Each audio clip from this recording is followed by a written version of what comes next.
soc Rosa Almirall, soc ginecòloga de professió, feminista, i des de fa 6 anys vaig crear el Servei Trànsit, que és un servei d'atenció a la salut de les persones trans, en el que reconeixem qualsevol identitat, sigui la que sigui, i ens apartem una mica del món binarista aquest de l'home i dona exclusius.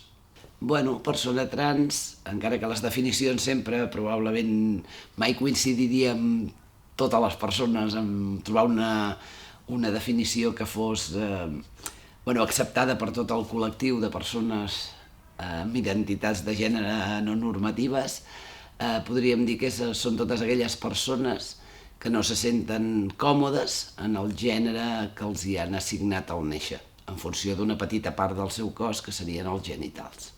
Els bloquejadors serien uns medicaments que el que fan és que intervenen en una petita glàndula que hi ha al cervell, que es diu hipòfisis, que és la que regula totes les hormones sexuals del cos. Llavors aquest fàrmac, que bàsicament són injectables, bloquegen a la part d'aquesta glàndula i per tant aquesta glàndula, aquesta part que regula les hormones sexuals deixa de funcionar i per tant deixen el que serien les gònades, testicles o ovaris totalment en repòs. I per tant fan que en el cos no hi hagin hormones sexuals, o femenines o masculines, i deixen el cos en l'estat, corporal que tenien abans de posar-se. Bàsicament s'utilitzen en les persones amb identitats trans amb edats molt precoces, quan comencen a iniciar el que serien el primer brot de pubertat. I encara que el seu ús pot ser molt controvertit, el que aconsegueixen bàsicament seria frenar, o sigui, fer que aquest cos no es desenvolupi puberalment en el gènere sentit, en el gènere atorgat al néixer, per impedir que hi hagin unes característiques sexuals secundàries que molestin en aquesta persona o que ja li donin una direcció que aquesta persona simplement no desitja. Això sí que ho diuen alguns protocols mèdics, que un dels avantatges dels bloquejadors seria d'alguna manera deixar temps, o sigui, deixar aquest cos sense evolucionar sexualment per tal que aquesta persona tingui més temps i més maduresa al créixer per poder prendre una decisió tan important. Però en realitat, almenys per l'experiència que tenim, les persones quan venen i fan aquesta sol·licitud de bloquejar aquest desenvolupament puberal tenen molt clar qui són i tenen molt clar el que volen. A veure, podríem iniciar molt precoçment una feminització o una masculinització amb hormones, però clar, si pensem que a l'inici de la pubertat, amb el que serien biologies femenines, comença als 9 anys i als 9 anys comencem amb aquesta persona assignada nena, li comencem amb hormones masculines, resulta que als 9 anys es masculinitzaria. I clar, els nois biològicament es masculinitzen cap als 12-13. Vull dir que llavors aconseguiríem una persona molt petitoneta amb una masculinització que també xocarien a l'entorn. Per tant, per això en aquests casos fem els bloquejadors i iniciem el tractament hormonal creuat més o menys a l'edat en el que les persones del seu gènere sentit comencen el desenvolupament puberal. Seria diferent, per exemple, en el cas de les noies trans, perquè les noies trans, clar, les nenes assignades nenes i que se senten nenes, el seu desenvolupament comença cap als 10-11 anys.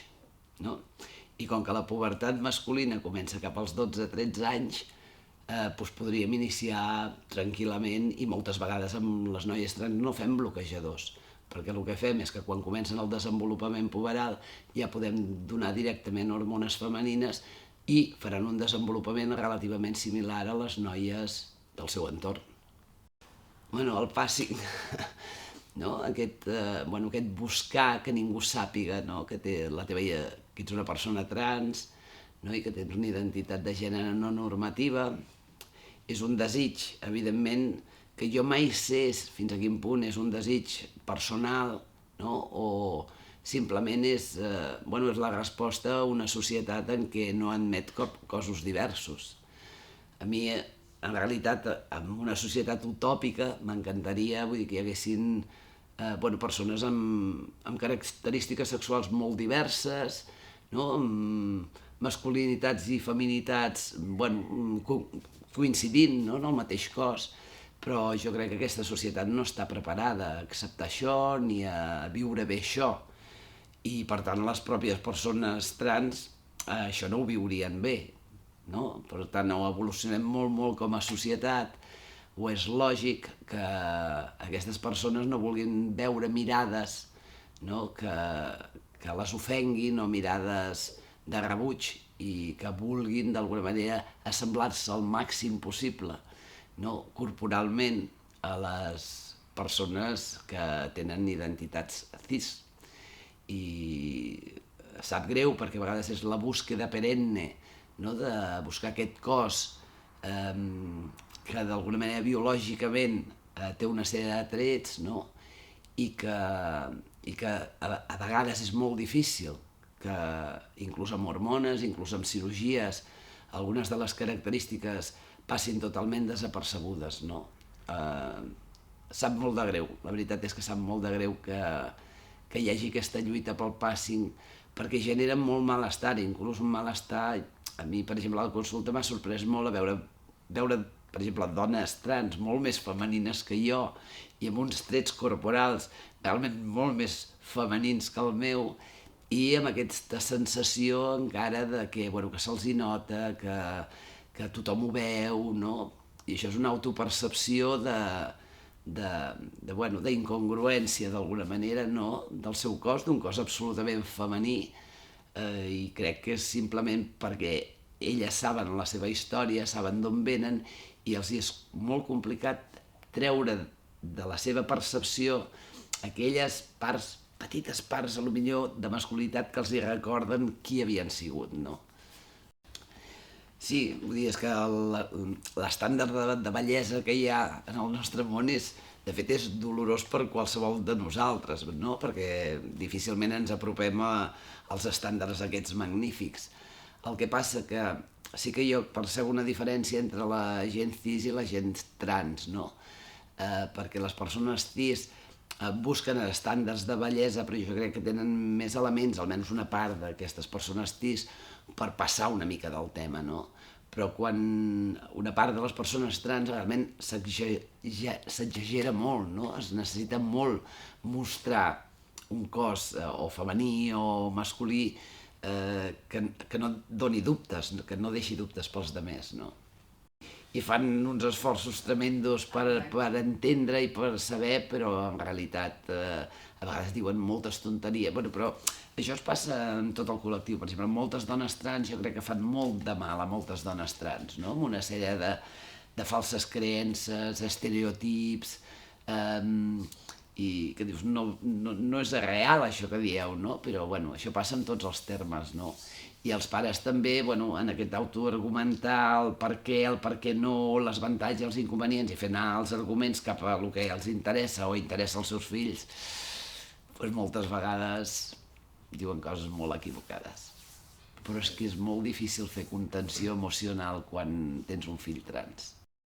Perquè tu vius dia a dia, o sigui, a la consulta ens cansem els pares de menors trans d'explicar-los que han de potenciar la seva autoestima corporal, que han de dir que els seus cossos són preciosos, que simplement són diversos, però hi ha massa matxaque, no? Dintre de la pròpia comunitat trans, sobretot que no et creixin les tetes, sobretot no permetis que la veu et canvi, perquè després és una tortura per tota la vida, no permetis, etc, que et creixi el peu, no permetis, no? I, realment estan molt alertes. Jo sempre també em sorprèn, perquè jo com a ginecòloga he viscut bastantes pubertats de noies, no? De noies cis, i aquestes noies, moltes d'elles, quasi ni se'n donen compte de quan els hi creixen els pits. No? És una cosa que no tens consciència de quan tenies el botó mamari. Moltes d'elles diuen, oi, de moment, bueno, de sobte em vaig trobar que, bueno, que sí que havia crescut, però no sé ben bé quan va començar, no? I en canvi, amb els nens trans o els nois trans, bueno, tenen molt clar quan comença aquell petit botó que al principi sols és greix, no és ni glàndula mamària, i el malestar que els hi comporta perquè deixen d'anar al gimnàs, deixen d'anar a vestuaris, es fiquen samarretes apretades, a la platja no van, no? I els veus i dius, però si encara tens un cos super prepúber, és que aquí encara estem a un any a lo millor de que això agafarà embranzida, però estan molt alerta, no? 4 pèls pubians és un drama, i la major part de nens i nenes quan inicien la pubertat els 3 o 4 pèls pubians és perquè igual la mare diu, ai, ja creix el pèl, no, però no perquè estiguin pendents, no? D'aquell creixement d'aquells 3 pèls pubians. Bueno, a mi em molesta moltíssim la paraula disfòria. Jo sempre la canvio per la paraula malestar, en tot cas, no? Perquè el terme disfòria ve d'un terme psiquiàtric, un terme psicològic, i que està molt impregnat en la consciència d'aquestes persones, no? També és un terme legal, no? Vull dir, perquè fer el canvi de nom i sexe es necessita un informe de disfòria, per iniciar el tractament hormonal es necessita també un informe de disfòria, llavors tot això fa que les persones agafin aquesta paraula com diem gastroenteritis quan tindríem que dir-li diarrees, no? Per exemple, és l'ús d'un terme bàsicament mèdic, no? Jo crec que s'hauria de dir, això, sento malestar amb els meus pits, o sento malestar amb la meva veu, no? Perquè disfòria és com que és un malestar poc definit, no? Seria com un malestar molt generalitzat. En realitat no m'agrada gens aquesta paraula, i quan la utilitzen la respecto perquè és la seva paraula, però intento sempre canviar-ho, però exactament amb disfòria què vols dir, no? I que utilitzin les seves pròpies paraules. Inclús hi ha gent que et diu, i tu em diagnosticaràs si tinc disfòria? No sé, la disfòria és una cosa que en tot cas has de sentir tu i tu m'expliques. Per què no m'ho expliques en les teves paraules, que igual ho entenc més? Perquè el terme disfòria es pot utilitzar de moltes maneres, no? I llavors... Jo sempre dic que m'encantaria fer una foto el primer dia, o un petit vídeo, no? Sobretot l'actitud postural de les persones que venen, no? I 4 mesos després d'iniciar l'hormonació, no? És una cara de por, és una cara de timidesa, és una cara de, ara què et dic, no? I de fet nosaltres el primer apropament és, què t'ha portat aquí, o què necessites, o què voldries de nosaltres, què esperes de nosaltres, i una altra paraula clau és dir, amb quin nom vols que t'anomeni, amb quin gènere vols que et tracti, i a partir d'aquí, la major part de vegades la resposta és que no sé què explicar-te. No sé, si vols et faré preguntes jo, no? Suposo que si vens aquí serà per un tema de que no et sents massa a gust en el teu gènere, però això ho tens clar, no ho tens clar, des de quan, o què és el que t'ha fet pensar que tu tens un tema d'identitat no normativa, no? I a partir d'aquí, és com molt xula la primera visita, que és una visita llarga d'1 hora i mitja, 2 hores, perquè veus com d'aquesta actitud com molt tancada, com molt mirant a terra, com molt trista, no? Es va passant a una mirada algo més oberta, amb una capacitat d'expressar-se millor, no? I com fan el relat de tota aquesta trajectòria que els ha portat a plantejar-se, no? La possibilitat de ser, per una vegada, qui realment han sigut sempre, no? I en principi nosaltres en aquesta primera visita sempre validem el que senten, no? Validem sobretot la gran paraula de tot aquest procés, almenys molt al principi, que és la paraula por, no? Por a identificar-me com a persona trans, por, encara que m'identifiqui, a acceptar qui soc, por com ho faré això, no? Què em depararà la vida, no? Sempre és com una visió, això ho diu molt la Sore, que és la psicòloga de trànsit, no? Aquesta visió catastròfica del futur, no? Que ningú m'estimarà, no trobaré feina, em rebutjarà tothom, no? I, clar, aquesta paraula és la que intentem, d'alguna manera, en la primera visita, gràcies a les experiències que hem tingut d'altres persones que han vingut amb la mateixa paraula i com al llarg de tot el seu procés l'han anat trencant fins a empoderar-se com a persones i estar molt bé havent fet aquest camí, doncs, bueno, els intentem anar trencant, almenys buscant petites esquerdes, no? Aquesta por que bloqueja molt fer qualsevol pas. Jo crec que els professionals de la medicina, quan no sabem explicar alguna cosa, no? I a vegades hem d'argumentar davant de la societat pues, bueno, una sèrie de principis que sembla que estan molt, molt establerts, sempre busquem, no?, arguments biologicistes. Això s'ha fet, de fet, per intentar indagar les diferències biològiques entre homes i dones i el per què totes les dones sembla que tot el dia plorem, no? I en canvi els homes són doncs, com tèmpanos de gel, no? S'ha fet també molts estudis biologicistes per comparar el per què, no? Les diferències entre un home heterosexual i un home homosexual, i, evidentment, també s'ha fet en la població trans, no? De veure... Bueno, doncs hi hauria teories sobre els gens, potser seria genètic això, no? Hi hauria un gen por ahí que encara no el tenim identificat, que condicionaria aquest sentiment o aquest estar en un gènere que no es corresponia teòricament, no? A la biologia.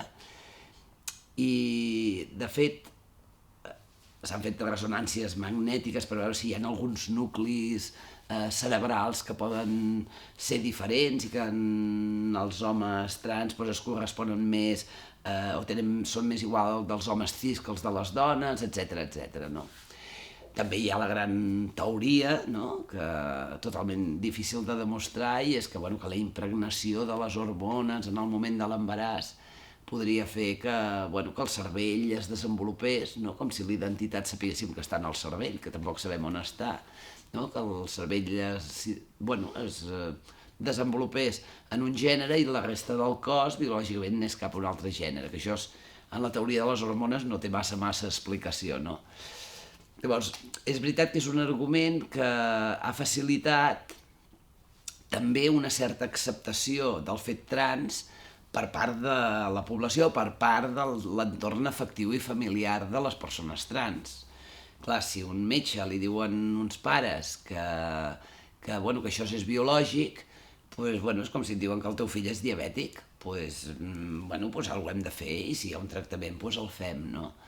En realitat, a mi, com que jo soc molt poc teòrica i soc molt poc concreta, m'és igual on ve, jo crec que no ho trobarem mai, vull dir que podem fer els arguments mèdics, biomèdics que vulguem.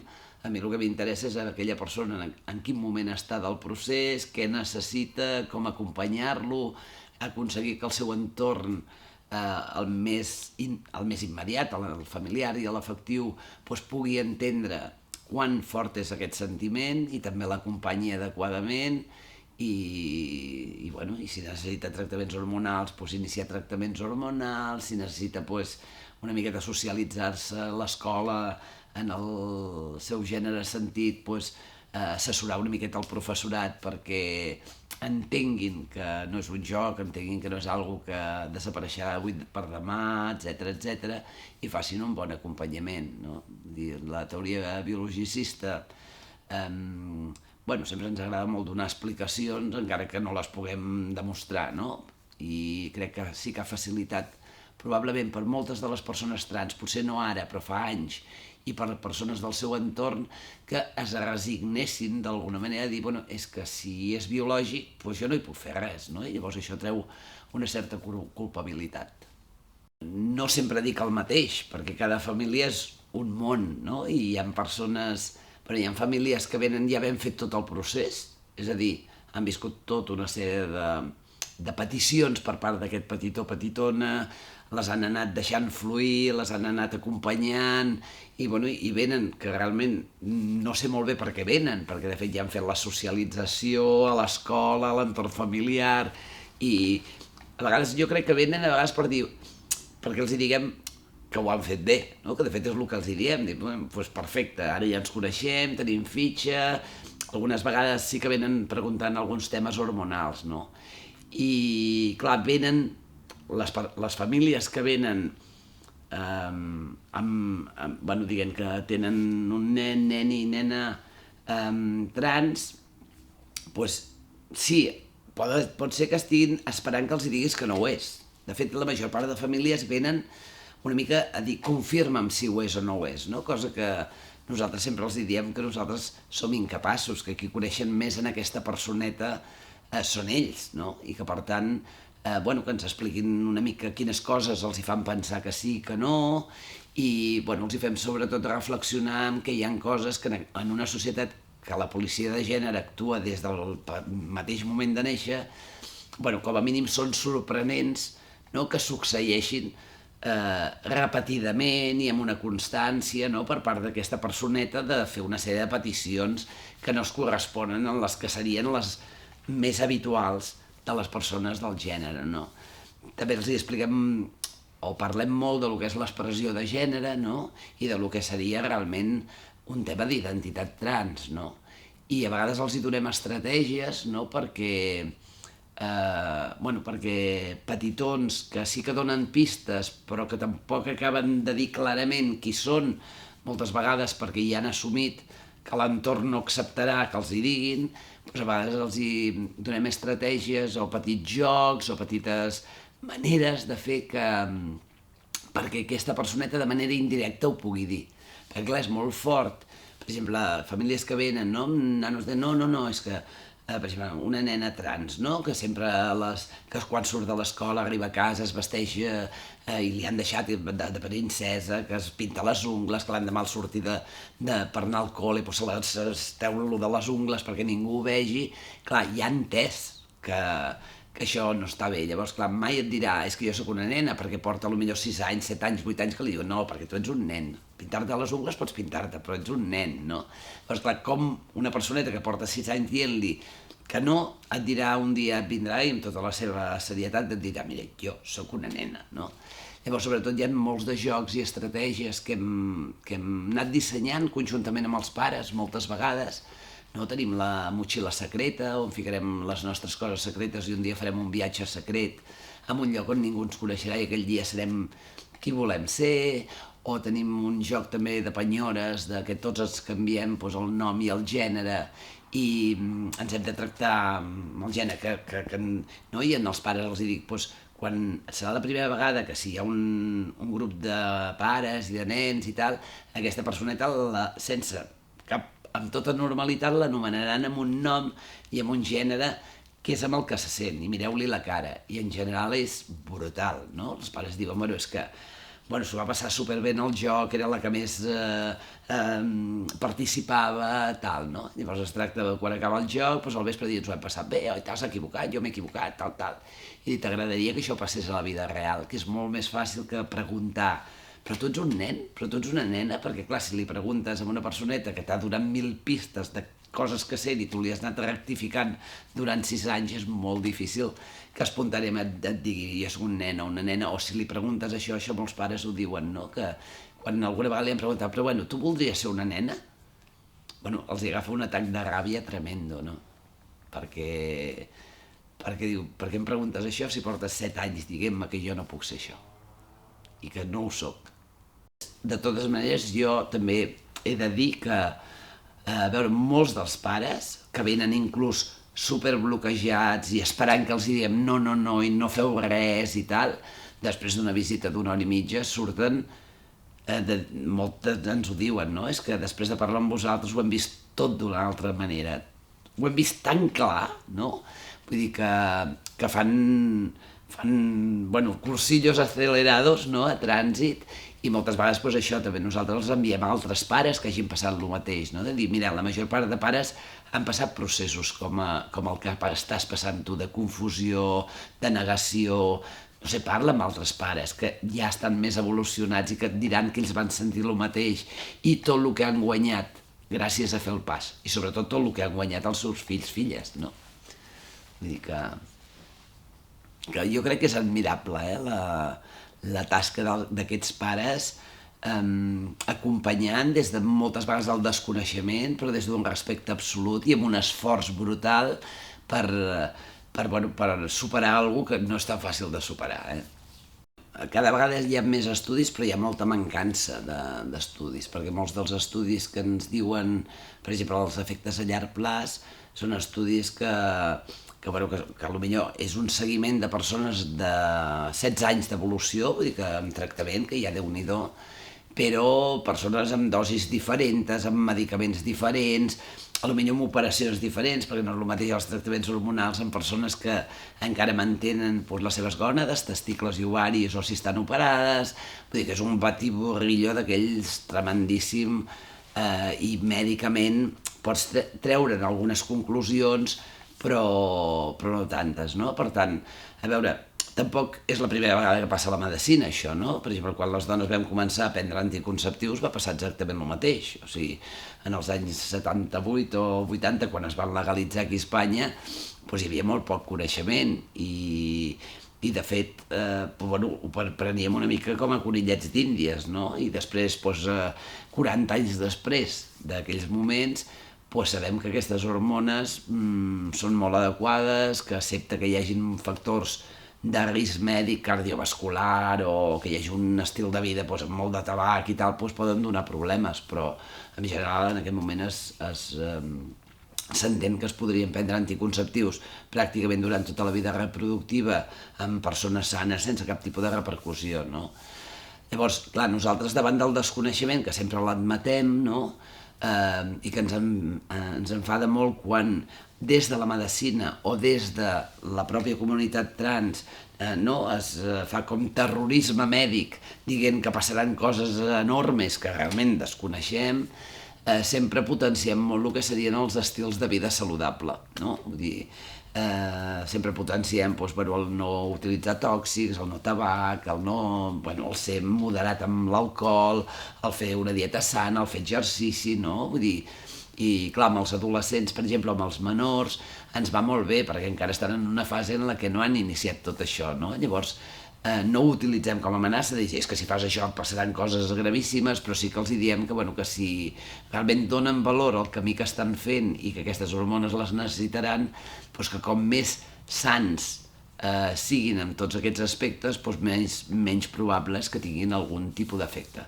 Sí que segurament hi ha alguns efectes que estan ja clars, no? Vull dir, amb les dones trans, el fet de fer tractaments hormonals, els hi augmenta tant per ser dones trans i tenir mames, els augmenta el risc de càncer de mama i l'hormona fa un petit plus a aquest augment, no? Vull dir, aquest el tenim claríssim, però n'hi ha molts altres que els desconeixem molt, no? Llavors, s'ha d'assumir el risc com s'ha assumit sempre que s'han iniciat alguns tractaments mèdics, no? I esperem que en el futur hi puguin haver-hi estudis seriosos d'un seguiment a llarg plaç, com s'ha fet, per exemple, amb l'anticoncepció, no? Que es va fer un acord de 30.000 dones prenent anticonceptius molts anys i es anava mesurant una sèrie de dades. La veritat és que nosaltres, com que som un servei jove, tampoc tenim experiència de molts anys, no? Però sí que han vingut moltes persones que havien començat el procés abans de venir a trànsit, no? I que potser porten 30 anys o 40 anys prenent hormones, no? Sobretot dones trans, perquè el fenomen home trans ha sigut com més recent, no? I clar, el problema, que és el que diuen els primers estudis que hi ha sobre mortalitat, és que tots aquests tractaments no sabríem quin mal fan o quin bé fan, perquè moltes de les vides d'aquestes dones han sigut molt complicades i llavors hi ha hagut des de moltes agressions, molta violència, no, contra elles, i hi ha hagut intents de suïcidi, hi ha hagut potser sexe comercial, no, amb infeccions de transmissió sexual. Clar, tot això no és no seria la foto que faríem ara de les persones o de la major part de persones trans que estan iniciant tractaments hormonals actualment. Si iniciem tots aquests tractaments molt precoçment i que moltes vegades és necessari, no tant mèdicament, no? Sinó per el malestar que té aquest petitó o petitona davant aquesta muntanya que se li fa com molt gran, que el seu cos es desenvolupi biològicament cap a un lloc que no desitja, no? Clar, si comencem molt precoçment, primera, hem de tenir clar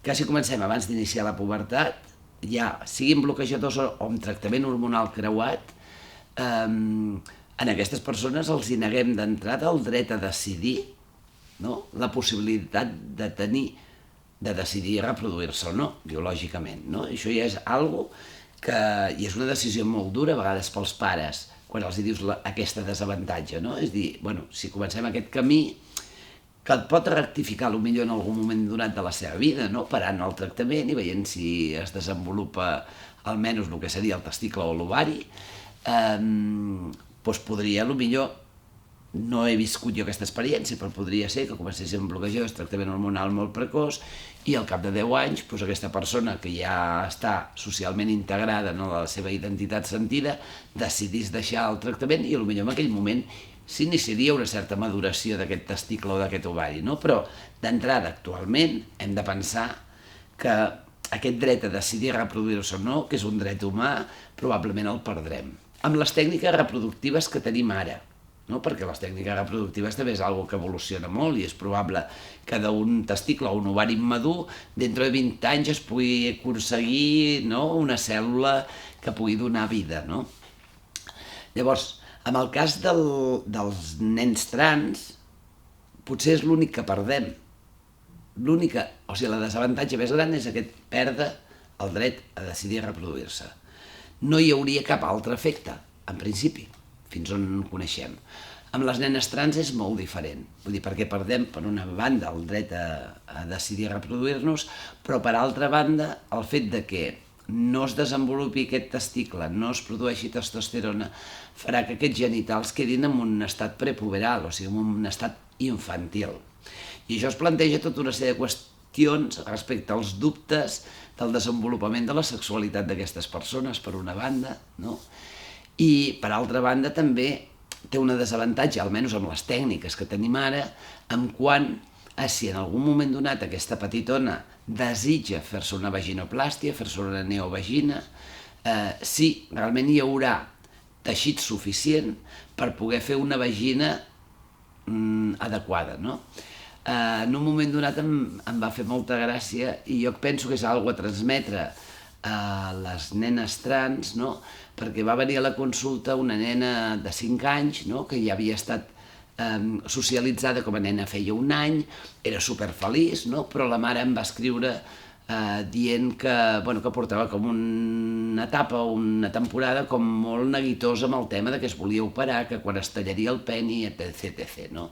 Va venir a la consulta, que era molt mona, molt tal, vam començar a parlar del carnaval i de què es disfressaria i tot això, i al cap de 20 minuts li vaig dir, bueno, però tu m'has vingut a fer una pregunta, no? Doncs va, fes-me la pregunta. I em diu, les persones com jo, quan es tallen el penis? I dic, ui, jo n'he conegut de moltes i hi ha qui se l'ha tallat als 70, hi ha qui se l'ha tallat als... anava ficant una cara als 30, però la més joveneta amb 18, no? I ficava una cara tristó, pobreta i tal, tremenda, no? I jo li vaig dir, dic, mira, no et preocupis, si vols, el tallem ara mateix. O sigui, cap problema, o sigui, el tallem ara mateix.